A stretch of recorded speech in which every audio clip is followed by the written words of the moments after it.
insecurity in conflict-hit Tigray remains dire, with increasing reports of people dying of hunger. Millions of people are in desperate need of food and aid as the humanitarian crisis worsens in the conflicted region.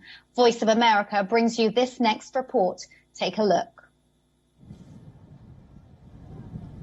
This school campus is now one of more than 24 camps for displaced families in Mekelle, the capital of Ethiopia's Tigray region. More than 80 people sleep inside each of these classrooms, the families say, and every one has a harrowing story about how they got here. I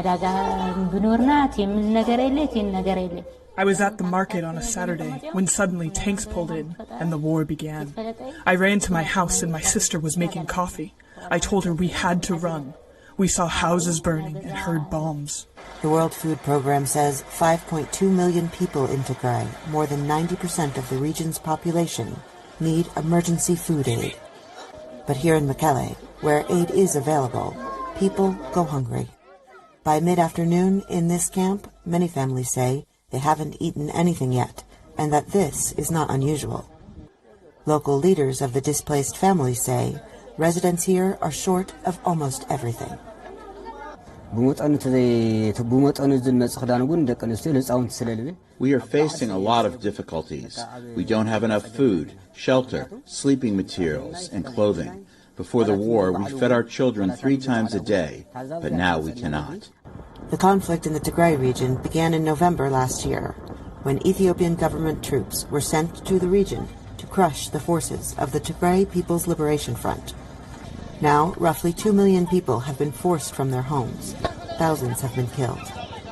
Many more, like Zufan's 11-month-old son, have been injured.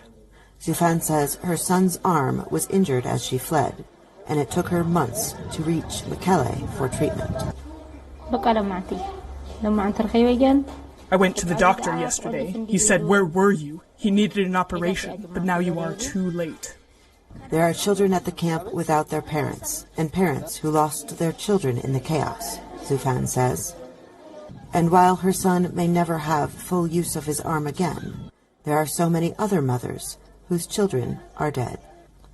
Heather Murdoch, VOA News in Mekelle.